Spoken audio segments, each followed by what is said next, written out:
Je m'appelle Zachary.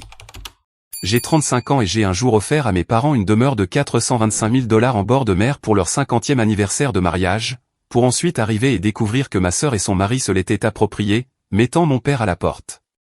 Avant de vous raconter comment un simple dossier en carton a tout changé en quelques minutes, dites-moi d'où vous regardez dans les commentaires ci-dessous. C'est un jour qui se rejoue sans cesse dans ma tête, comme un film que je ne peux pas éteindre. Le ciel était de ce bleu brillant et douloureux qu'on ne trouve que sur la côte. L'air était vif de sel, une odeur que j'avais toujours associée à la paix, à la liberté. Cette odeur était la raison pour laquelle j'avais acheté la maison en premier lieu. Une petite maison bleue avec un porche blanc encadré par 2 palmiers qui se penchaient l'un vers l'autre comme un vieux couple marié. C'était censé être un sanctuaire pour mes parents, Arthur et Eleanor, une récompense finale pour une vie de dur labeur. Mais alors que je garais ma voiture dans l'allée en coquillage concassé, la scène sur ce porche blanc était tout sauf paisible.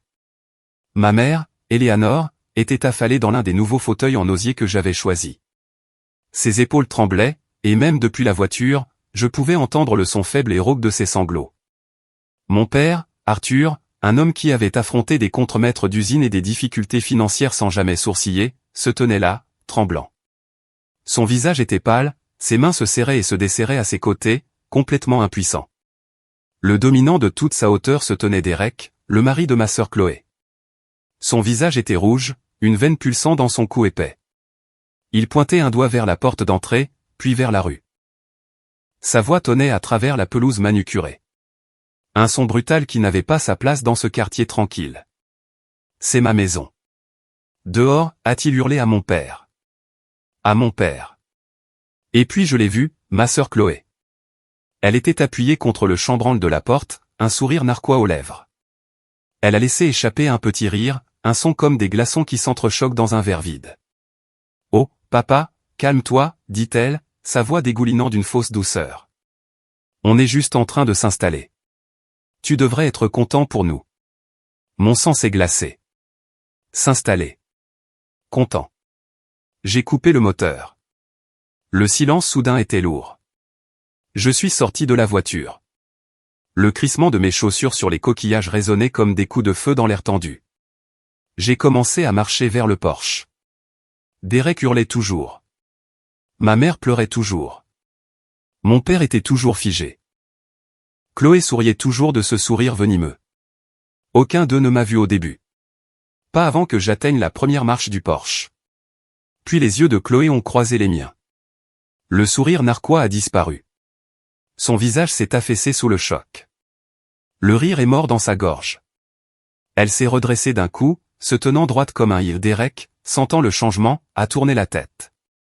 Sa bouche s'est refermée au milieu d'une tirade. Une vague de silence absolu est tombée sur le porche. Ma mère a levé les yeux, son visage baigné de larmes, un mélange de soulagement et de terreur. Mon père a juste regardé, les yeux écarquillés. À ce moment-là, ils n'ont pas vu le fils, le frère qu'ils pensaient connaître. Ils ont vu quelque chose d'autre, quelqu'un d'autre. Et ils avaient raison.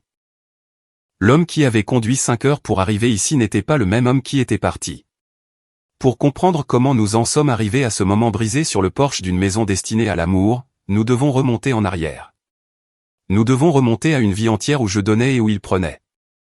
En grandissant, notre famille n'était pas pauvre, mais nous étions toujours au bord du gouffre. Mon père travaillait dans une usine locale.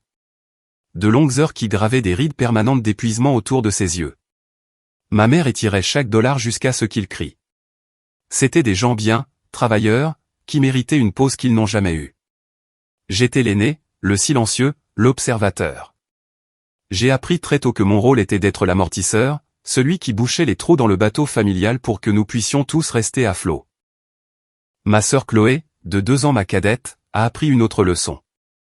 Elle était l'artiste, l'esprit libre de notre famille. C'était le code pour celle dont on n'attend pas qu'elle soit responsable.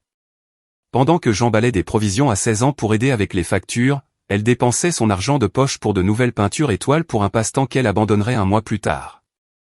Quand j'ai économisé pour ma première voiture, une Toyota d'occasion, une part importante de cet argent a été empruntée pour payer le voyage scolaire de Chloé à Washington DC. Je n'ai jamais revu cet argent. C'était la première de nombreuses transactions silencieuses où mon avenir était différé pour son présent. Elle est juste en train de se chercher, Zacharie, disait ma mère, un regard suppliant dans les yeux. Sois patient avec elle. Mon père se contentait de soupirer et de se retirer dans le garage. Il évitait les conflits, surtout avec ma mère quand il s'agissait de Chloé. Alors, je suis devenu la carte de crédit non officielle de la famille, celle qu'ils utilisaient sans jamais vérifier le solde. Des manuels scolaires à l'université qu'elle ne pouvait pas se payer. J'ai pris un service supplémentaire à la bibliothèque. La caution pour son premier appartement avec son petit ami de l'époque, Derek. J'ai vidé mon compte d'épargne, celui que j'avais destiné à un acompte sur un petit condo. Je me souviens de mon meilleur ami de l'université, Léo, me regardant à travers une table dans un restaurant bon marché. J'expliquais pourquoi j'avais dû annuler notre voyage post-diplôme. Elle avait besoin d'aide pour le paiement de son prêt étudiant, ai-je dit en remuant mon café. Léo a posé sa tasse avec un bruit sourd. Zach, dit-il, la voix sérieuse. Tu n'es pas son frère. Tu es son fonds d'urgence. Il y a une différence. Un jour, il ne te restera plus rien pour toi. J'ai balayé ses propos d'un revers de main. C'est ce que fait la famille, ai-je dit. Mais ces mots me sont restés. Une écharpe sous la peau. Le schéma n'a fait qu'empirer après son mariage avec Derek. C'était un gars plein de grandes idées et sans aucune concrétisation. Ils étaient toujours dans une sorte de phase de transition, ce qui signifiait qu'ils étaient toujours fauchés. J'ai payé pour l'appareil dentaire de ma nièce. J'ai co-signé le bail de leur minivan après que leur ancienne voiture a été saisie. Mes parents aidaient aussi, à leur manière. Pigeant dans leurs maigres économies de retraite pour couvrir les factures de Chloé ou investir dans l'un des projets commerciaux voués à l'échec de Derek. J'ai obtenu un bon poste après l'université, architecte logiciel. Ça payait bien. J'ai travaillé dur, gravi les échelons, obtenu une promotion, puis une autre. Mon salaire a augmenté, mais mes économies personnelles non. Pas au rythme où elles auraient dû. Parce qu'à chaque fois que je prenais de l'avance, il y avait une nouvelle crise, une nouvelle urgence, un nouvel appel téléphonique en larmes de Chloé, suivi une heure plus tard par ma mère à l'autre bout du fil, suggérant gentiment que je devrais aider. Le message était toujours le même. Tu es le plus fort. Tu peux le gérer. Il ne voyait pas que le plus fort commençait à être fatigué. Fatigué d'être la solution à des problèmes que je n'avais pas créés. Fatigué que mes succès soient traités non pas comme des réalisations à célébrer, mais comme une ressource plus profonde à exploiter. Léo avait raison. Je n'étais pas un fils ou un frère. J'étais un filet de sécurité. Et je commençais à réaliser qu'un filet de sécurité n'est apprécié que lorsque quelqu'un tombe. Le tournant est arrivé un mardi après-midi pluvieux. J'étais en conférence téléphonique, un gros projet, de gros enjeux. Mon téléphone a vibré. C'était mon père. Il ne m'appelait jamais pendant les heures de travail.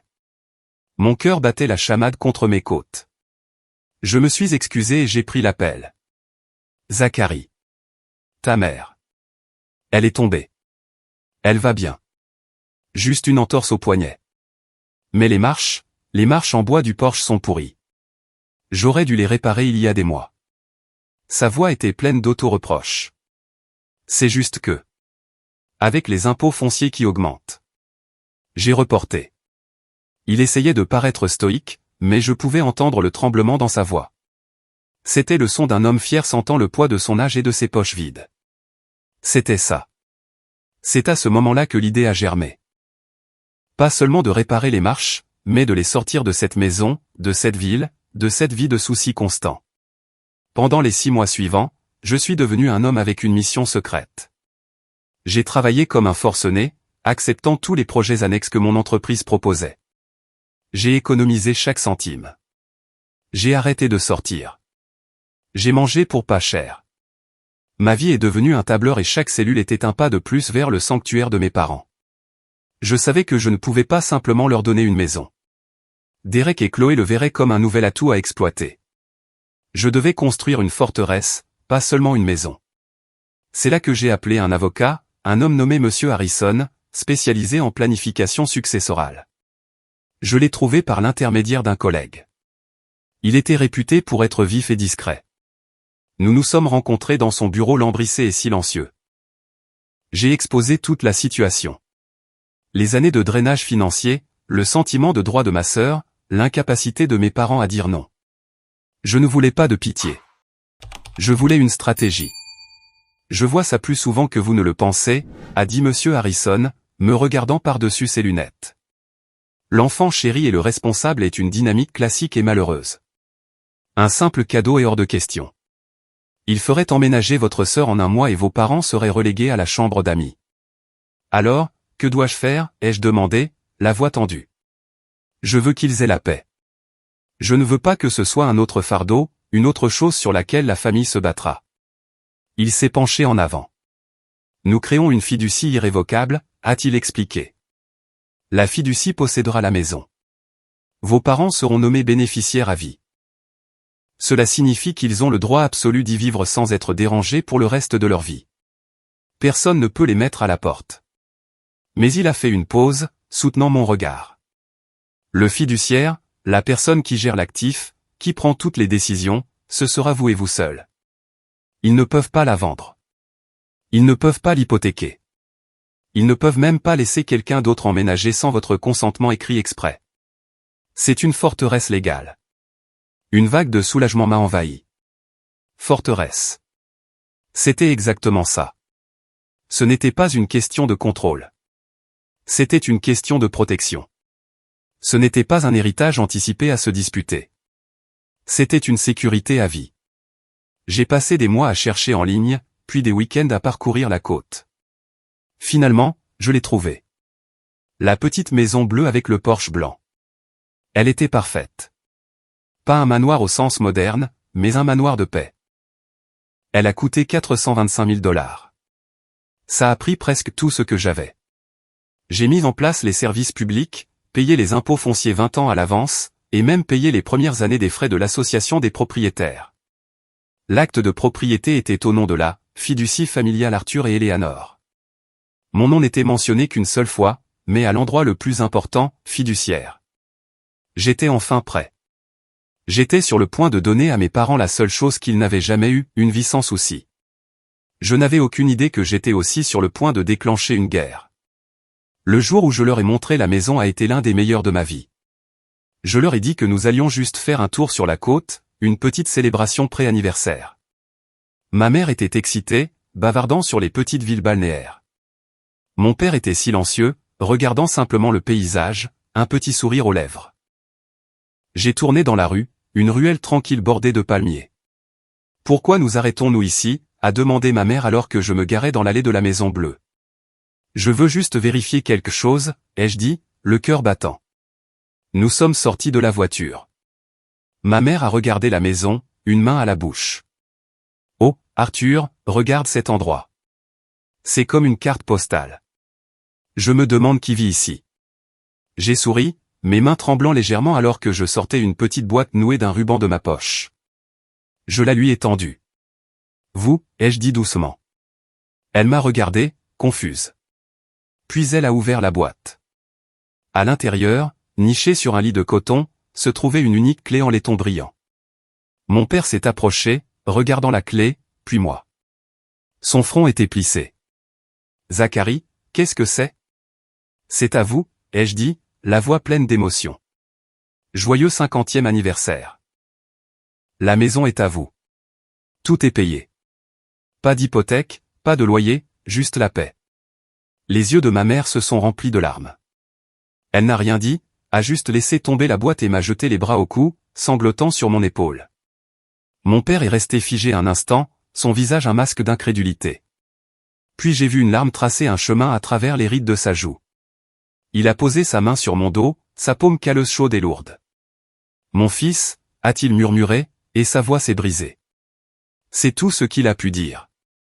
Nous avons passé le reste de l'après-midi à parcourir la maison. Ils ont tout touché. Les comptoirs en quartz lisse, le verre frais des fenêtres donnant sur l'océan, le bois robuste de la rampe du porche.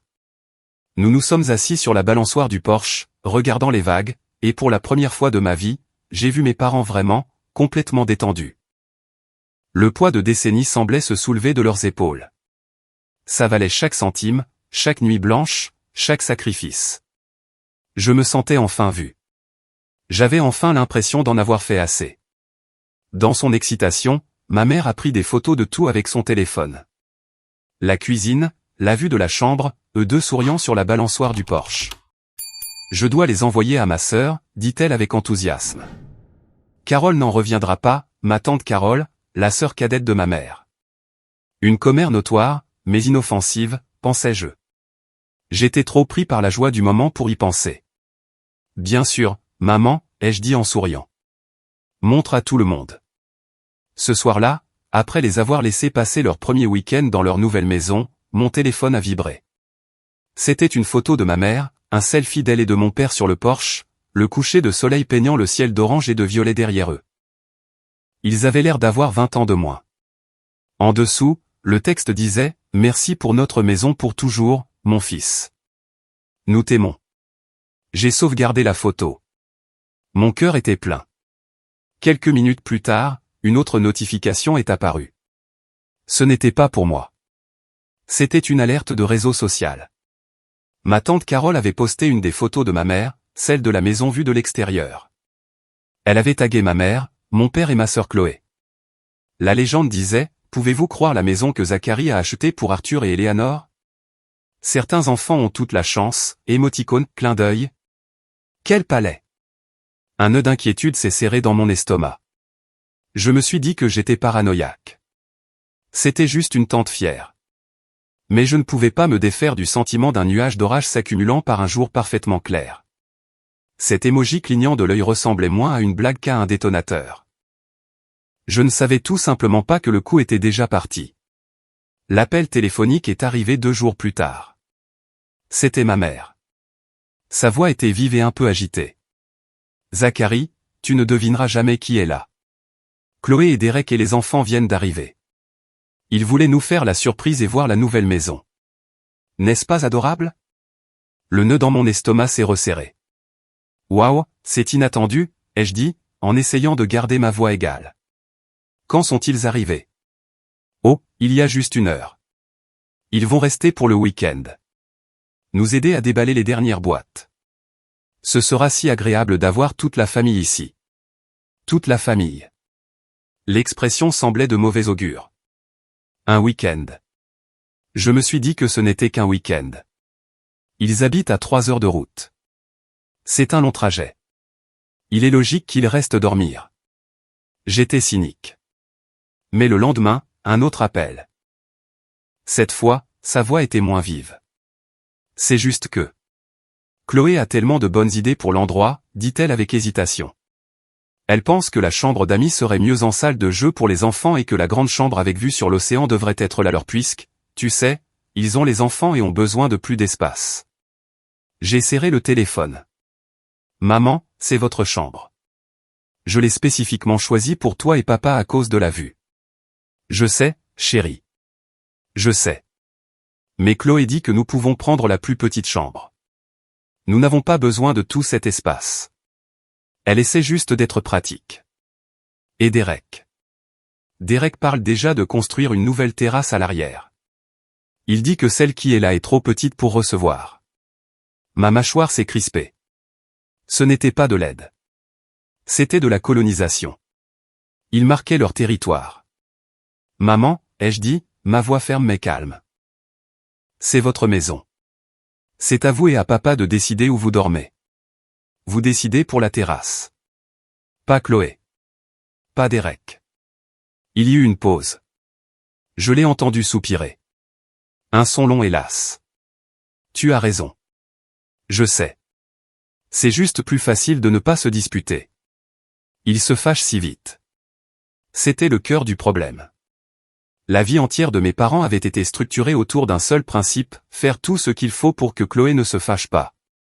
À la fin de la semaine, la visite du week-end s'était étendue à 5 jours. Les appels de ma mère sont devenus plus rares. Quand elle appelait, elle semblait fatiguée. Je pouvais entendre les enfants crier en arrière-plan, le vacarme d'une télévision. Ça ne ressemblait pas à une maison de retraite paisible. Ça ressemblait à une garderie. J'ai essayé d'appeler mon père. Il a répondu, mais sa voix était brusque. Tout va bien, mon fils. Vraiment, papa? Un autre soupir.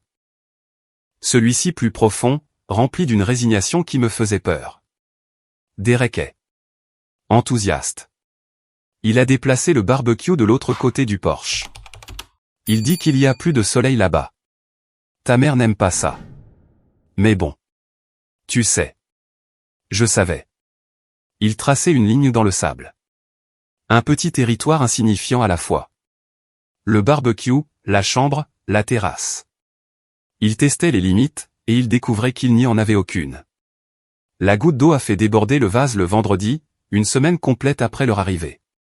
C'était un texto de ma mère. Chloé et Derek ont décidé de rester pour l'été. Ils pensent que ce serait mieux pour les enfants d'être près de la plage. Et Derek pense qu'il peut gérer la propriété pour nous. Gérer la propriété. Les mots m'ont frappé comme un coup physique. La forteresse que j'avais si soigneusement construite était en train d'être prise de l'intérieur, et mes parents étaient ceux qui tenaient les portes ouvertes. J'ai su alors qu'un appel téléphonique ne réglerait pas ça. Je ne pouvais pas leur demander de mener une bataille qu'ils avaient déjà abandonnée des décennies auparavant.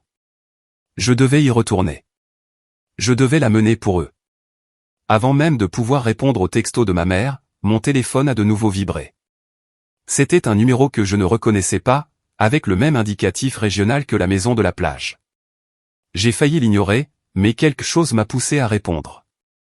Est-ce bien Zachary ? A demandé une voix de femme.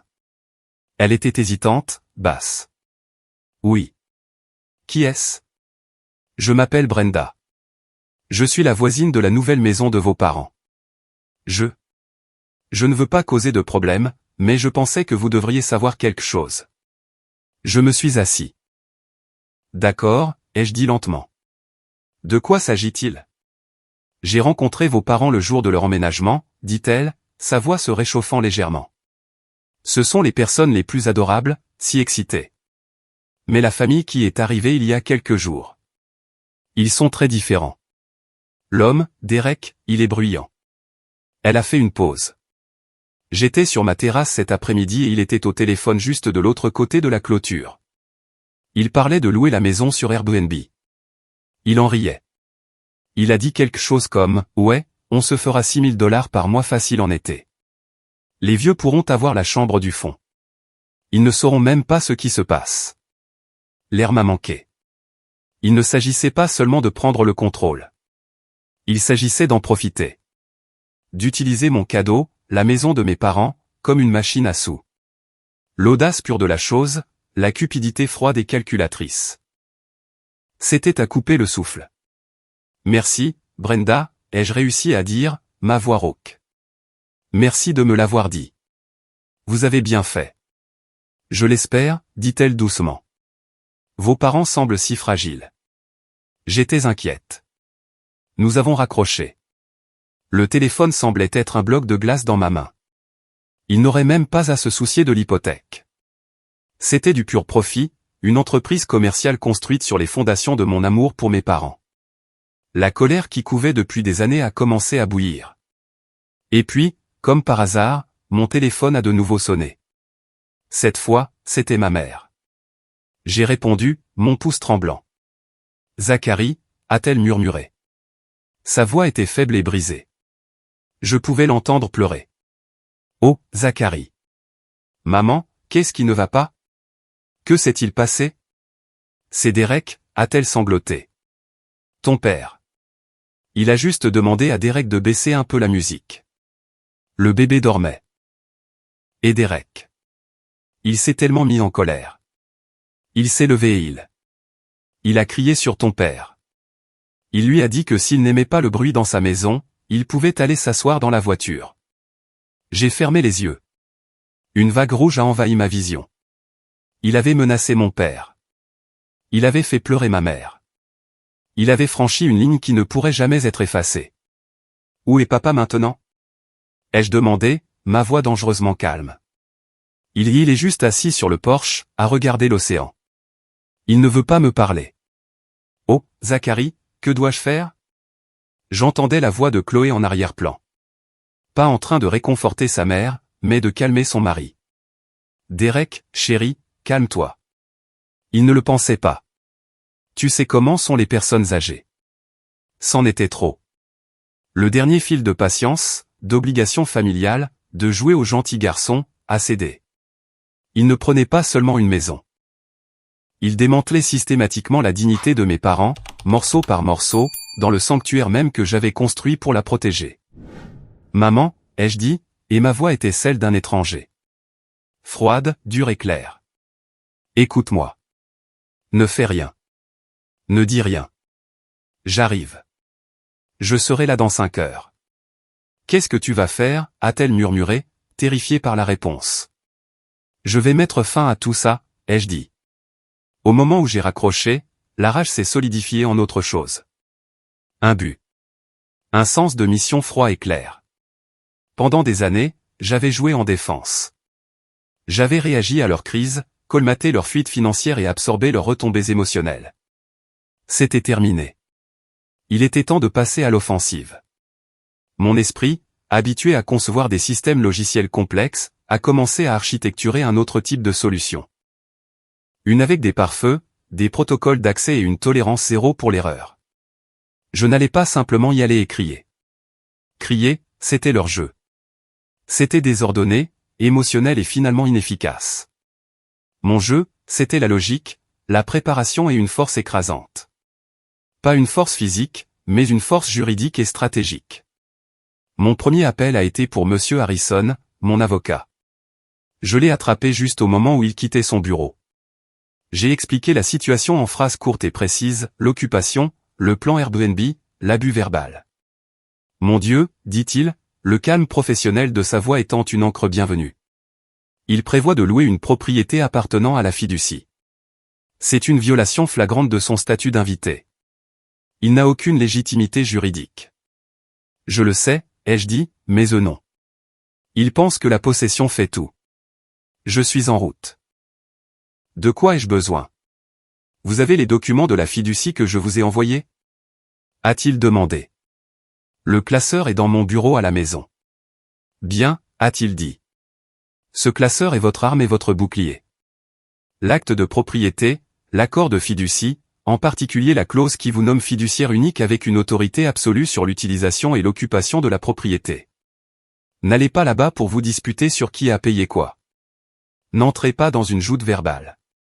Présentez les faits. La loi est sans équivoque de votre côté. Vous ne leur demandez pas de partir.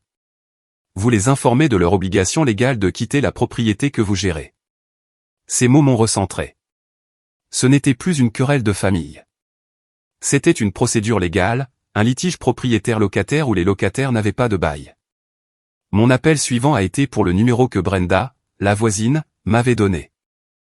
Il appartenait à une Madame Gable, la présidente de l'association des propriétaires de la communauté. J'ai expliqué qui j'étais et ce que j'avais appris sur l'annonce Airbnb. Sa réponse a été immédiate et glaciale. Absolument pas. Nos règlements interdisent strictement les locations à court terme de moins de 6 mois. C'est dans les statuts que chaque propriétaire reçoit. C'est une communauté résidentielle, pas une zone hôtelière. Si une propriété est listée, le propriétaire officiel est passible d'une amende de 5 000 $ pour la première infraction. La propriété appartient à une fiducie, ai-je précisé. Je suis le fiduciaire. Alors vous, monsieur, seriez celui qui recevrait l'amende, a-t-elle dit sèchement. Je vous suggère de gérer cela avec une extrême diligence. C'est mon intention, Madame Gable, ai-je dit. Merci pour l'information. Mon dernier appel a été pour un serrurier ouvert 24h24 dans la ville près de la maison de la plage. J'ai expliqué que j'étais le fiduciaire d'une propriété et que j'aurais besoin d'un changement complet de toutes les serrures extérieures ce soir-là. J'ai pris rendez-vous pour 21h. L'homme au téléphone, Victor, n'a posé aucune question. Il a juste dit, on se voit à 21h. J'ai fait un sac, attrapé le lourd classeur de documents de la fiducie dans mon bureau et je suis monté dans ma voiture. Le trajet de 5 heures s'étendait devant moi. Un ruban d'asphalte menant à une confrontation que j'avais passé toute ma vie à éviter. Mais il n'y avait ni peur, ni hésitation. La partie de moi qui avait toujours reculé devant les conflits avait disparu. Consumé par la fureur d'un fils dont les parents avaient été menacés. Alors que je m'engageais sur l'autoroute, le soleil couchant saignant à travers le ciel, mon téléphone a vibré. C'était Léo. Je ne lui avais même pas dit ce qui se passait. Il devait avoir un 6e sens. Ça va, disait le texto. Tu es silencieux. J'ai tapé une courte réponse. Je pars en guerre, mon ami. Un instant plus tard, il a répondu. Fais-lui vivre un enfer. Et c'est exactement ce que j'avais l'intention de faire. Je suis arrivé dans la ville côtière juste après 20 heures. L'air était frais et lourd de l'odeur du sel et de la marée basse. Les lampadaires projetaient de longues ombres solitaires sur les rues calmes. Au lieu de conduire directement à la Maison Bleue, je me suis garé sur le parking d'un petit hôtel quelconque à quelques kilomètres de là. L'adrénaline pompait toujours dans mes veines, mais je savais qu'entrer là-bas en colère et épuisé serait une erreur. Je devais être calme. Je devais être en contrôle. J'ai pris une chambre qui sentait le désinfectant et l'air vicié. J'ai laissé tomber mon sac sur le sol et je me suis dirigé vers le petit bureau. J'ai ouvert le lourd classeur et j'ai tout étalé sous la faible lumière de la lampe. L'acte de propriété, l'accord de fiducie, le document notarié me nommant fiduciaire unique. J'ai relu les passages clés. Le jargon juridique, une armure réconfortante. Autorité absolue, seule discrétion, droit d'occupation. Ce n'étaient pas des suggestions. C'étaient des commandements écrits dans la langue de la loi.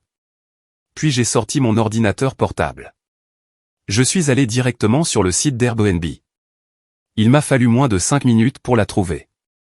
Ma belle Maison Bleue, mon cadeau de paix, était listée comme « charmante escapade en bord de mer, à quelques pas de l'océan ».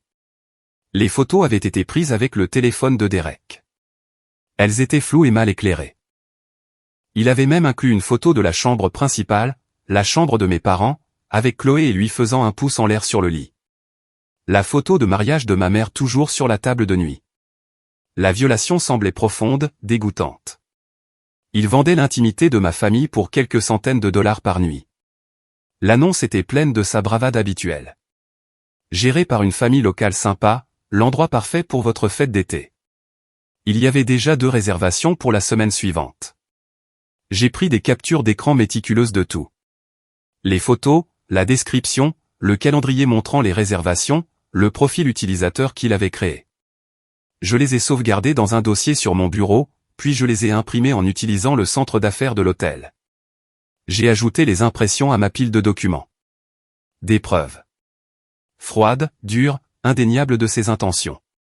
J'ai regardé mon téléphone. Un appel manqué de ma mère. Un texto. Tu es bientôt là? J'ai peur. J'ai pris une profonde inspiration. La peur dans son message n'a fait que renforcer ma résolution. J'ai répondu par texto. Juste un peu de circulation. J'arrive bientôt. Ne t'inquiète pas, maman. Je gère. Je suis resté assis quelques minutes de plus dans le silence de la chambre d'hôtel bon marché. J'ai pensé au petit garçon effrayé que j'étais. Celui qui se cachait dans sa chambre quand ses parents se disputaient pour l'argent. J'ai pensé au jeune homme qui avait abandonné ses propres rêves pour boucher les trous de sa sœur. J'ai pensé à l'homme que j'étais devenu, celui qui avait essayé de résoudre un profond problème émotionnel avec un grand geste financier. J'avais eu tort. La maison n'était pas la solution. C'était juste un lieu. La solution devait venir de moi. Ce devait être une ligne tracée non pas dans le sable, mais dans la roche solide. J'ai rassemblé les papiers, les arrangeant dans un ordre précis. L'acte de propriété en haut, suivi de l'accord de fiducie, des règlements de l'association des propriétaires, et enfin des accablantes impressions Airbnb. Je les ai glissés dans un dossier en carton impeccable. Il semblait lourd dans mes mains. Lourd du poids de ce que je devais faire. J'ai vérifié l'heure. 20h45, Victor le serrurier serait là dans 15 minutes. C'était l'heure. J'ai conduit les 2 derniers kilomètres lentement, les rues de banlieue tranquilles défilant devant mes fenêtres. Quand j'ai tourné dans la rue de mes parents, j'ai coupé les phares et je me suis arrêté en roue libre à une centaine de mètres. Garé dans l'ombre profonde d'un chêne envahissant. De là, j'avais une vue claire sur la maison. La lumière du porche projetait une lueur jaune et chaude, mais la scène était tout sauf chaleureuse. La maison avait l'air d'être assiégée. Le pick-up surdimensionné de Derek était garé de travers dans l'allée, occupant 2 places. Des jouets étaient éparpillés sur la pelouse que j'avais payée pour être parfaitement entretenue. À travers la grande baille vitrée, la télévision scintillait, une lumière bleue chaotique illuminant le salon. Puis je l'ai vu, mon père. Il était assis seul sur la balançoire du porche, sa silhouette se découpant sur la lumière de la fenêtre. Il ne se balançait pas. Il était parfaitement immobile, une statue de la défaite, regardant l'océan sombre et invisible. Ma mère n'était nulle part en vue. Et à ce moment-là, toute la froideur stratégique, toute la préparation juridique a été submergée par une simple vague primale d'amour et de rage. Cet homme sur la balançoire avait travaillé jusqu'à l'os pendant 50 ans. Il avait tout sacrifié pour sa famille. Il méritait de s'asseoir sur ce porche avec une tasse de café et la femme qu'il aimait, regardant le lever du soleil en paix. Il ne méritait pas d'être un réfugié dans sa propre maison. Une voiture que je ne reconnaissais pas s'est arrêtée devant la maison. Un homme en est sorti, portant une boîte à outils. Victor le serrurier. Il était en avance. Il a jeté un coup d'œil à la maison, puis à son téléphone, puis a remonté l'allée et s'est tenu là, attendant. Ponctuel, professionnel. Une autre pièce du plan se mettait en place. J'ai vérifié mon téléphone. J'ai revu le texto de ma mère. J'ai peur. J'ai pensé à la conversation que j'avais eue avec Léo des années auparavant. Tu n'es pas son frère. Tu es son fond d'urgence. Il s'était trompé sur une chose. J'étais un frère et j'étais un fils. Et j'avais enfin réalisé que mon premier devoir n'était pas de financer leur vie, mais de protéger mes parents, même si cela signifiait les protéger de leur propre fille. J'ai pris le dossier en carton sur le siège passager. Le papier semblait frais et décisif dans ma main. J'ai jeté un dernier regard à mon père sur le porche, une promesse silencieuse passant entre nous à travers la pelouse sombre. J'ai mis la voiture en marche, je suis sorti de sous l'arbre et j'ai parcouru les 100 derniers mètres. Je ne me suis pas garé derrière le camion de Derek. J'ai remonté l'allée jusqu'au bout, arrêtant ma voiture juste derrière la berline de mon père, bloquant ainsi efficacement le camion de Derek. Une petite manœuvre stratégique.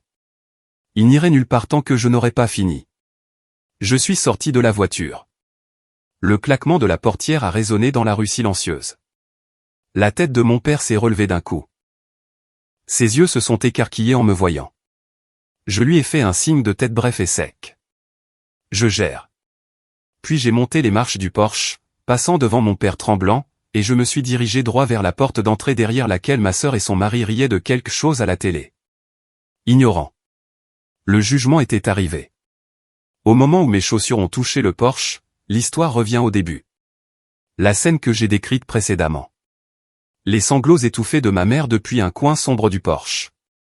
La posture figée de mon père et la voix tonitruante de Derek résonnant dans l'air salin. C'est ma maison. Dehors. Le rire cruel et tintant de ma sœur Chloé. Oh, papa, calme-toi. On est juste en train de s'installer. Puis le silence. Le silence glacial et absolu quand ils m'ont tous vu. Je n'ai pas dit un mot. J'ai laissé le silence planer. Je l'ai laissé les étouffer. J'ai soutenu leurs regards un par un. Derek, le visage encore rougi par la colère, maintenant teinté de confusion. Chloé, son sourire narquois se fondant en un masque d'appréhension. Ma mère, ses yeux larmoyants écarquillés d'un espoir désespéré. Mon père, son expression illisible. Je suis passé devant Derek comme s'il était un meuble et j'ai ouvert la porte d'entrée. Je me suis retourné vers les 4 sur le porche. Ma voix était basse, mais elle a fendu l'air de la nuit comme un rasoir. Tout le monde dans le salon. Maintenant. Ce n'était pas une demande. Derek a bombé le torse, prêt à se battre. Pour qui diable te prends-tu à entrer ici? J'ai répété, ma voix baissant, plus froide. Je ne l'ai pas regardé. J'ai regardé Chloé. Je savais qu'il n'était que le muscle. Elle était le cerveau. Elle a vu le regard dans mes yeux, quelque chose qu'elle n'avait jamais vu auparavant. Et une lueur de peur authentique a traversé son visage. Elle a donné un coup de coude à Derek, un mouvement subtil et sec. Entrons, c'est tout, a-t-elle marmonné. Ils sont entrés dans le salon, une pièce pour laquelle j'avais si soigneusement choisi les meubles, maintenant jonchés de leurs vestes, des jouets de leurs enfants et de sacs de snacks vides. Je me suis approché et j'ai éteint la télévision assourdissante. Le silence soudain était encore plus intense qu'auparavant. J'ai fait signe à mes parents de s'asseoir sur le canapé. Ma mère l'a fait immédiatement, se perchant sur le bord du coussin. Mon père a hésité, puis s'est assis à côté d'elle, le dos droit comme un i. Chloé et Derek se tenaient maladroitement près de la cheminée. Un front uni et défiant. Alors, a commencé Derek, croisant ses bras musclés. Tu es venu jusqu'ici. Qu'est-ce que tu veux? Si tu penses rester, la chambre d'amis est prise. Les enfants sont dedans. Il essayait de rétablir sa domination, de présenter cela comme son territoire. Je l'ai complètement ignoré. J'ai posé le dossier en carton sur la table basse entre nous. Le son qu'il a fait a semblé résonner dans la pièce. « Qu'est-ce que c'est » a demandé Chloé, la voix tendue. « D'autres factures à payer pour nous ?» Elle essayait le sarcasme, mais il est sorti faible, cassant. « En quelque sorte, » ai-je dit calmement. J'ai tiré une chaise de la salle à manger, la plaçant directement en face d'eux. Je me suis assis, créant une ligne de confrontation claire. Moi contre eux. Mes parents, le jury silencieux. Je pense qu'il y a eu un malentendu à propos de cette maison, ai-je commencé, ma voix égale et mesurée. Un malentendu plutôt important. Derek a ricané. Pas de malentendu. Tu as acheté une maison pour la famille. Nous sommes la famille. Nous sommes ici. Fin de l'histoire. C'est là que tu te trompes, ai-je dit en me penchant légèrement en avant. Ce n'est pas, en fait, une maison de famille. Et l'histoire ne se termine pas. Elle ne fait que commencer. J'ai tendu la main et j'ai ouvert le dossier. Le premier document était sur le dessus. L'acte de propriété officiel du comté. Je l'ai poussé sur la table vers eux. Tu vois, quand on achète une maison, ai-je dit, ma voix prenant le ton patient d'un professeur expliquant un concept simple à un enfant difficile, la personne qui la possède est listée juste ici.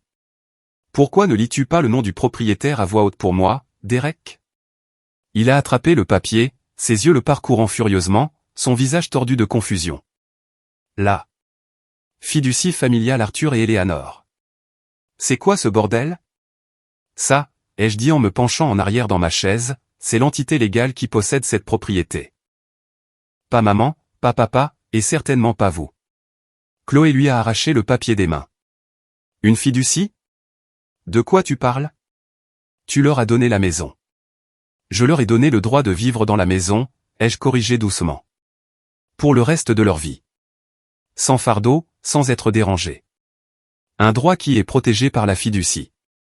Mais une fiducie a besoin d'un gestionnaire, un fiduciaire, quelqu'un qui prend les décisions. J'ai de nouveau pioché dans le dossier et j'ai sorti le deuxième document, l'accord de fiducie. Je l'ai retourné à la dernière page, celle avec toutes les signatures et les sceaux notariaux. J'ai pointé une seule ligne. Et cette personne, ai-je dit, mes yeux se fixant sur ceux de Chloé, c'est moi. L'air dans la pièce est devenu épais, lourd. Chloé a regardé le document, la bouche légèrement entr'ouverte. Derek a juste regardé d'avant en arrière entre le papier et mon visage. Les rouages de son cerveau l'en se bloquant. Fiduciaire, a finalement murmuré Chloé, le mot étranger sur sa langue. Fiduciaire unique, ai-je précisé, avec une autorité absolue concernant la gestion, l'utilisation et l'occupation de cette propriété. Tout est là. Section 4, paragraphe B. N'hésite pas à le lire. Mon avocat, Monsieur Harrison, est très méticuleux. Le mot « avocat » a flotté dans l'air, un signal clair que ce n'était plus une discussion de famille. Derek a finalement retrouvé sa voix. C'était un grognement sourd. Tu ne peux pas faire ça. C'est l'héritage de notre famille. Tu essaies de nous arnaquer. Un héritage, c'est quelque chose que l'on reçoit après la mort de quelqu'un, ai-je dit froidement. C'était un cadeau pour les vivants. Un cadeau que j'ai choisi de protéger contre des gens qui pourraient ne pas comprendre son but. Des gens, par exemple, qui pourraient le voir comme une propriété de location commerciale. Et sur ce, j'ai sorti le troisième jeu de documents, les impressions Airbnb. Je les ai étalées sur la table basse comme une main de poker gagnante. La photo floue d'eux faisant un pouce en l'air sur le lit de mes parents. La description élogieuse de leur gestion familiale locale est sympa. Le calendrier avec les réservations confirmées. Ma mère a eu un hoquet de surprise. Mon père, qui était resté silencieux jusqu'à présent, s'est levé d'un bond. Vous alliez louer notre maison. A-t-il exigé, sa voix tremblant d'une fureur que je ne lui avais jamais entendue auparavant. Vous alliez faire dormir des étrangers dans notre lit ? Le visage de Chloé est devenu blanc. Elle a regardé les impressions, puis moi, puis son mari. Elle était piégée. Il n'y avait aucun mensonge, aucune manipulation qui pouvait la sortir de là. C'était juste une idée, a balbutié Derek, sa bravade s'effondrant enfin. On allait la gérer pour eux, pour la famille. Tout l'argent irait sur un compte familial. Un compte familial que vous contrôlez, je suppose, ai-je demandé en haussant un sourcil. Un compte qui se trouve être en violation de la section 9 des règlements de l'association des propriétaires, que, en tant que gestionnaire de la propriété, j'ai ici. J'ai glissé le papier suivant sur la table. Il interdit strictement les locations à court terme. La première infraction est une amende de 5 000 $. Une amende dont, en tant que fiduciaire, je serai responsable. Une amende que je n'ai aucune intention de payer. La pièce était de nouveau silencieuse, mais cette fois, c'était le silence d'une tombe. Chloé s'est affalée sur la coudoir du canapé, le visage dans les mains. Derek est resté là, sa grande carcasse musclée semblant rétrécir sous mes yeux. À ce moment précis, la sonnette a retenti. Un carillon poli et formel. Tout le monde a sursauté. J'y vais, ai-je dit en me levant. J'ai ouvert la porte pour trouver une femme d'une 60aine d'années, à l'air vif et sévère, avec des cheveux gris parfaitement coiffés. C'était Madame Gable, la présidente de l'association des propriétaires. Derrière elle, une camionnette venait de s'arrêter au bord du trottoir. Victor le serrurier. Tout se déroulait exactement comme prévu. « Bonsoir », a dit Madame Gable, ses yeux balayant la scène chaotique du salon au-delà de moi. « Vous devez être Monsieur Zacharie. Nous nous sommes parlé au téléphone. »« En effet, » ai-je dit. « Entrez, je vous prie. » Elle est entrée, sa présence commandant immédiatement la pièce. Elle a regardé Derek. « Et vous, je présume, êtes le propriétaire de la charmante escapade en bord de mer ?» Le visage de Derek a viré au rouge et blanc marbré. Il était totalement, complètement vaincu. Je me suis tourné vers ma sœur et son mari. Ma voix était calme, dépourvue de colère, dépourvue de tout sauf de finalité. « Vous avez 1 heure pour faire vos valises et quitter ma propriété, » ai-je dit.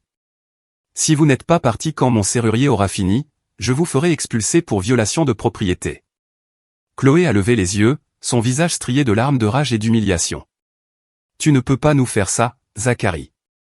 Nous sommes une famille. »« Non, Chloé, » ai-je dit, en la regardant vraiment et en voyant la personne égoïste et manipulatrice qu'elle avait toujours été. « Vous avez cessé d'être une famille au moment où tu as fait pleurer notre mère et crier sur notre père.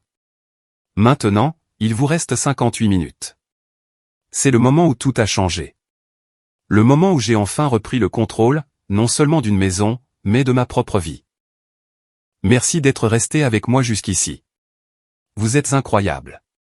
Si vous avez déjà eu l'impression d'être dans une situation dont vous ne pouviez pas sortir, aidez-moi en aimant cette vidéo et en cliquant sur ce bouton d'abonnement. Et laissez un 1 dans les commentaires ci-dessous pour que je sache que vous êtes arrivé à ce tournant avec moi. Cela n'aide pas seulement la chaîne, cela me fait savoir que mon histoire, ma lutte, signifie quelque chose pour quelqu'un. Votre soutien est la plus grande raison pour laquelle je peux continuer à partager le reste de ce voyage. L'heure qui a suivi a été l'une des plus étranges de ma vie. Il n'y a plus eu de cris, plus de disputes. Le combat les avait quittés, remplacé par un silence maussade et plein de ressentiment. Chloé et Derek se déplaçaient dans la maison comme des fantômes, fourrant machinalement des vêtements et des jouets dans des sacs. Les enfants, réveillés par l'agitation, se sont mis à pleurer, un son misérable et confus qui résonnait dans le silence tendu. Je me tenais près de la porte d'entrée, les bras croisés, une sentinelle immuable. Je n'ai pas aidé. Je n'ai pas jubilé. J'ai juste regardé. Madame Gable, que son cœur professionnel soit béni, est restée quelques minutes, assez longtemps pour voir personnellement Derek retirer l'annonce Airbnb de son téléphone. Elle lui a fait un sermon sec sur les règlements de la communauté avant de partir avec un signe de tête ferme et encourageant dans ma direction. Mes parents étaient assis sur le canapé, se tenant la main. Ils avaient l'air abasourdis, pris entre la douleur de la confrontation et le soulagement naissant de la liberté. De temps en temps, ma mère me regardait avec une expression d'admiration, comme si elle me voyait pour la première fois. Victor le serrurier est arrivé pile à l'heure. C'était un homme grand et silencieux aux mains douces. Il a travaillé rapidement et efficacement, en commençant par la porte d'entrée. Le vrombissement de sa perceuse était le seul son, une marque de ponctuation à la fin d'une ère. Le son des serrures qui changent, de la sécurité qui est restaurée. Alors que Derek transportait le dernier de leurs sacs vers son camion, Chloé s'est arrêtée devant moi. Ses yeux étaient rouges et gonflés, mais le regard qu'elle m'a lancé était du pur venin. J'espère que tu es content, a-t-elle sifflé, sa voix basse et tremblante. Tu as détruit cette famille. Non, Chloé, ai-je dit, ma voix tout aussi basse. Toi et moi savons tous les deux que cette famille était brisée bien avant ce soir. Je suis juste celui qui a finalement arrêté de faire semblant que ce n'était pas le cas. Elle a essayé de dire autre chose. Un dernier plaidoyer désespéré ou une malédiction, mais les mots ne sont pas venus. Elle a juste secoué la tête et est sortie, tirant la porte derrière elle. J'ai regardé par la fenêtre alors qu'il chargeait les enfants dans le camion. Derek ne pouvait pas sortir de l'allée parce que ma voiture le bloquait toujours. Il a klaxonné, un long coup de klaxon en colère. Je n'ai pas bougé. J'ai attendu que Victor ait fini avec la dernière serrure.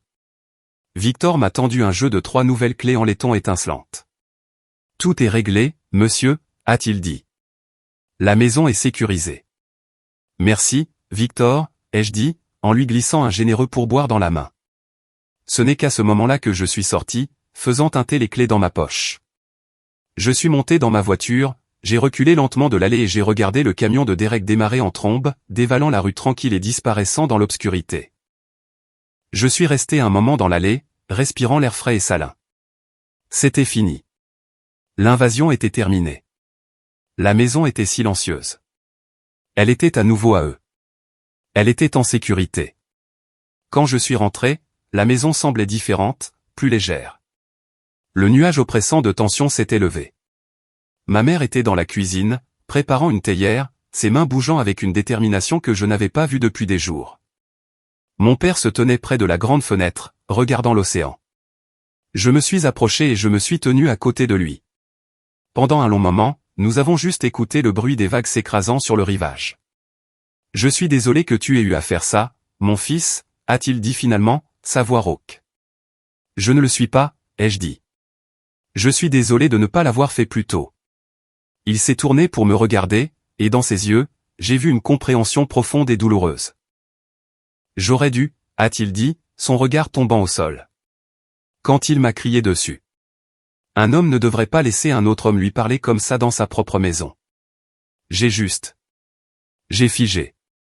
Ce n'était pas ta faute, papa, ai-je dit fermement. Ça se préparait depuis 30 ans. Toi et maman essayiez juste de maintenir la paix. Mais parfois, la paix ressemble beaucoup à une reddition. Ma mère est entrée, portant un plateau avec 3 tasses fumantes. Elle l'a posé sur la table basse, qui était maintenant, heureusement, débarrassée de documents juridiques. Elle m'a regardé, ses yeux contenant encore un univers d'émotions compliquées. Te pardonnera-t-elle un jour, Zacharie, a-t-elle demandé doucement. Je me suis assis sur le canapé et j'ai pris une gorgée de thé. La chaleur s'est répandue dans ma poitrine. La vraie question, maman, ai-je dit, en la regardant elle, puis mon père, c'est de savoir si vous deux pouvez vous pardonner d'avoir laissé les choses aller si loin. Et si vous êtes prêts à vous assurer que ça n'arrive plus jamais. Ils sont restés silencieux. Je savais que c'était la partie la plus difficile. La confrontation était terminée, mais le vrai changement devait se produire maintenant, avec eux. Je vous aime tous les deux, ai-je poursuivi, ma voix douce mais ferme. C'est pour ça que j'ai fait tout ça. Mais mon argent, mon aide ne peuvent plus être la solution. C'est devenu une partie du problème. Ça a encouragé Chloé et ça vous a paralysé. À partir de maintenant, la banque de Zacharie est fermée, définitivement. Si elle vous appelle pour de l'argent, la réponse doit être non. Si elle veut venir pour l'été, la réponse doit être non. Vous devez être les parents. Vous devez tracer la ligne. Ma mère s'est remise à pleurer. Mais cette fois, les larmes étaient différentes. Ce n'étaient pas des larmes de peur, mais de deuil pour les limites qu'elle n'avait jamais fixées. Mon père a tendu la main et a pris la sienne. Il m'a regardé, les yeux clairs et résolus. Le garçon a raison, Éléanore, a-t-il dit doucement. Ce n'est plus un garçon. C'est un homme, et il a raison. Ça s'arrête maintenant. Nous apprendrons à dire non. C'était une promesse silencieuse dans une maison silencieuse, mais elle semblait plus puissante que tous les cris et le drame qui avaient précédé. C'était le début de la vraie guérison, pas seulement pour eux, mais pour moi aussi. Les 6 mois suivants furent une révélation.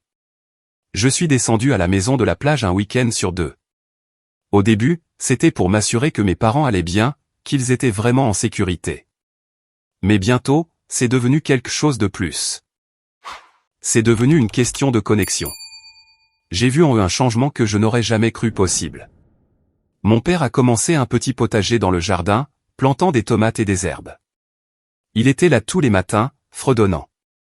Ma mère a rejoint un club de lecture local et a commencé à faire de longues promenades sur la plage avec ses nouvelles amies. Ils riaient à nouveau. Le regard hanté et las avait disparu de leurs yeux. Ils avaient l'air heureux. Ils vivaient, pas seulement survivaient. Bien sûr, les retombées avec Chloé ont été immédiates et laides. Comme je l'avais prédit, elle a lancé une campagne de dénigrement sur les réseaux sociaux. Elle a écrit de longs messages vagues sur les membres de la famille toxique et la douleur d'être coupée des siens sans raison.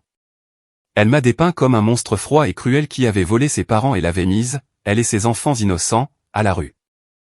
Quelques parents ont appelé, confus. Ma tante Carole était la première d'entre eux. J'ai géré chaque appel de la même manière, calmement, factuellement, sans émotion.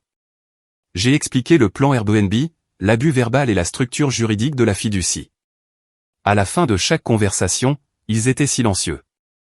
La campagne de dénigrement s'est essoufflée quand il est devenu clair que je n'allais pas participer au drame. Puis sont venus les appels téléphoniques. Le premier de Chloé est arrivé environ 2 mois plus tard. Elle pleurait, bien sûr. La dernière entreprise de Derek avait échoué. Ils étaient en retard sur le loyer. Ils risquaient l'expulsion. Je ne sais pas vers qui d'autre me tourner, Zach, a-t-elle sangloté. On a juste besoin de $5000 pour nous remettre sur pied. Juste cette fois. L'ancien moi aurait cédé. La culpabilité, le sens des responsabilités. C'était un instinct profondément enraciné. Mais le nouveau moi s'est souvenu des sanglots terrifiés de ma mère sur le porche. Je suis désolé d'apprendre que vous êtes dans une situation difficile, Chloé, ai-je dit, ma voix stable. Je ne peux pas te donner d'argent, mais je peux t'envoyer le numéro d'un bon conseiller en crédit et une liste des services sociaux locaux qui pourraient t'aider. Il y eut un silence stupéfait, suivi d'un torrent d'injures. J'étais égoïste. J'étais sans cœur. J'avais abandonné ma famille. Je ne t'abandonne pas, Chloé, ai-je dit tranquillement. Je refuse simplement de continuer à te conforter dans ton irresponsabilité. J'espère que tu obtiendras l'aide dont tu as besoin. Et puis j'ai raccroché. C'était l'une des choses les plus difficiles que j'ai jamais faites, mais c'était aussi libérateur. Elle a essayé mes parents ensuite, bien sûr. Elle a utilisé la même histoire larmoyante. Ma mère m'a appelé immédiatement après, la voix tremblante. Elle a appelé, Zachary. Elle a demandé de l'argent. Que as-tu dit, maman, ai-je demandé, retenant mon souffle. Il y eut une pause. J'ai dit, non, ma chérie. Nous ne pouvons pas. Sa voix était basse, mais elle était ferme. Et puis ton père a pris le téléphone et lui a dit qu'il était temps qu'elle et Derek apprennent à se débrouiller seuls. Il lui a dit que nous l'aimions, mais que la réponse était non. J'ai fermé les yeux, un profond sentiment de fierté et de soulagement m'envahissant. Ils l'avaient fait. Ils avaient tenu bon. C'était dur, a admis ma mère. Elle nous a dit des choses terribles. Mais après avoir raccroché, ton père et moi nous sommes juste tenus dans les bras et nous nous sommes sentis forts. Fort. C'était un mot que je n'avais jamais entendu ma mère utiliser pour se décrire. La forteresse avait fonctionné. Elle n'avait pas seulement protégé un bien immobilier. Elle avait protégé leurs âmes. La vie a repris un nouveau rythme, plus sain. Le drame s'est calmé. Le silence était un soulagement. Un après-midi, je nettoyais de vieux fichiers sur mon ordinateur quand je suis tombé sur un dossier de messages textes sauvegardés d'il y a des années. Curieux, je l'ai ouvert. J'ai trouvé un fil de discussion entre Chloé et notre cousine, Nona. Nona était quelqu'un dont j'avais toujours été proche, quelqu'un en qui j'avais confiance. En faisant défiler les messages, datant de l'époque où j'avais acheté la maison, mon sang s'est glacé. C'était une masterclass de manipulation, et Nona en était le professeur. Nona, il leur a acheté quoi? Une maison à la plage? Tu plaisantes? Chloé, je suis tellement en colère, je pourrais crier. Tout cet argent et qu'est-ce qu'on a? Rien. Nona, tu ne peux pas le laisser s'en tirer comme ça. Tu dois jouer finement. Vas-y, sois serviable. Insinue-toi. Ta mère est une vraie mauviette. Si tu pleures, elle te donnera n'importe quoi. Quant à Zacharie, sa plus grande faiblesse, c'est la culpabilité. Fais-le se sentir coupable d'avoir tant alors que tu as si peu. C'est sa kryptonite. Message après message, la stratégie était exposée. Comment présenter la prise de contrôle comme de l'aide, comment utiliser les enfants comme levier, comment monter mes parents l'un contre l'autre. Nona avait fourni à Chloé tout le manuel. Ce n'était pas un acte de cupidité spontanée. C'était une conspiration préméditée. C'était une trahison si profonde et calculée qu'elle m'a coupé le souffle. Ça faisait plus mal que tout ce que Chloé ou Derek avaient fait. J'ai fermé l'ordinateur portable, me sentant mal. C'était un rappel douloureux que la pourriture dans notre famille était plus profonde que je ne l'avais imaginé. Cela a solidifié ma résolution. Les limites que j'avais construites n'étaient pas seulement des murs. C'étaient des radeaux de sauvetage dans une mer toxique. Juste au moment où je sombrais dans cette pensée sombre, mon téléphone a sonné avec un nouveau message. C'était d'un numéro que je ne reconnaissais pas. « Salut, oncle Zacharie. C'est Lily. » Lily, ma nièce, la fille aînée de Chloé et Derek. Elle avait 16 ans maintenant. Je ne lui avais pas parlé depuis cette nuit horrible. Mon pouce a plané sur l'écran. Je ne savais pas à quoi m'attendre. Plus d'accusations? Une demande d'argent au nom de ses parents? J'ai tapé un simple « Salut, Lily ». Sa réponse est venue instantanément. Je voulais juste te dire merci. J'ai fixé le message, complètement déconcerté. Merci pourquoi? Pour ce que tu as fait, a-t-elle écrit. Pour avoir tenu tête à mon père, pour avoir sauvé cette maison pour mamie et papy. Ils m'envoient des photos parfois. Ils ont l'air vraiment heureux. Il y eut une longue pause avant que le message suivant n'arrive. Les choses ont été difficiles. Maman et papa se disputent beaucoup pour l'argent, pour tout. Mais je me suis trouvé un travail à temps partiel. J'économise pour une voiture, pour mon propre fonds d'études. Je ne veux pas être comme eux. Mes yeux se sont embués. Au milieu de tous ces débris, voici le seul et unique germe d'espoir. Une jeune fille de 16 ans qui avait vu la laideur de près et avait choisi un chemin différent. Elle brisait le cycle. Je suis très fier de toi, Lily, ai-je tapé en retour, mes doigts maladroits. Si jamais tu as besoin de quoi que ce soit, des conseils, de l'aide pour tes devoirs, n'importe quoi. Tu m'appelles. D'accord, a-t-elle répondu. Je t'aime. C'était un message simple, mais c'était tout. C'était un pont à travers le gouffre qui s'était ouvert dans notre famille. C'était une promesse que l'avenir n'avait pas à ressembler au passé. Il y a quelques semaines, j'étais assis sur la balançoire du porche de la Maison Bleue. C'était la fin de l'après-midi et le soleil commençait sa lente descente, peignant le ciel de touches d'orange et d'or. Mon père arrosait ses plants de tomates, un air content sur le visage. Ma mère était assise à côté de moi, lisant la dernière sélection de son club de lecture, un silence confortable s'installant entre nous. La maison n'était plus seulement une propriété ou un actif juridique. Elle était devenue ce que j'avais toujours voulu qu'elle soit, un foyer, un lieu de paix authentique. Les serrures sur les portes ne servaient pas seulement à empêcher les gens d'entrer. Elles servaient à créer un espace où mes parents pouvaient se sentir inconditionnellement en sécurité, à l'abri des tempêtes émotionnelles qu'ils avaient endurées si longtemps. J'ai pensé au chemin parcouru pour arriver ici. La colère, la trahison, la confrontation douloureuse. J'ai pensé à Chloé et Derek, luttant quelque part, piégés dans les conséquences de leur propre choix. J'ai ressenti une pointe de tristesse pour eux, non pas pour leur situation, mais pour ce qu'ils avaient perdu, pour l'amour qu'ils avaient gaspillé. J'ai pensé à la traîtrise de Nona et au courageux message de Lily. La famille est une chose compliquée. Nous la considérons comme un sanctuaire inconditionnel, mais parfois, les personnes qui sont censées vous aimer le plus sont celles qui causent le plus de mal. J'ai appris que l'amour ne consiste pas en un sacrifice sans fin. Il ne s'agit pas de s'immoler par le feu pour tenir les autres au chaud. Le véritable amour, celui qui dure, exige le respect, et le respect exige des limites. Je pensais que mon grand geste, la maison elle-même, était l'expression ultime de mon amour. Mais j'avais tort. L'expression ultime de mon amour était le dossier en carton. C'était le mot « non ». C'était l'acte de changer les serrures. Parce que l'amour ne consiste pas à couvrir le mauvais comportement de quelqu'un. L'amour est une maison bien éclairée avec des portes qui se ferment à clé. Les limites ne sont pas cruelles. Elles sont la reconnaissance tranquille et constante que votre propre paix a de l'importance. C'est ainsi que l'amour maintient la lumière du Porsche allumée sans incendier tout le quartier. Et assis là, regardant le soleil plonger sous l'horizon avec les deux personnes qui m'ont donné la vie, je me suis enfin senti en paix moi-même. La tempête était passée. Nous étions à la maison.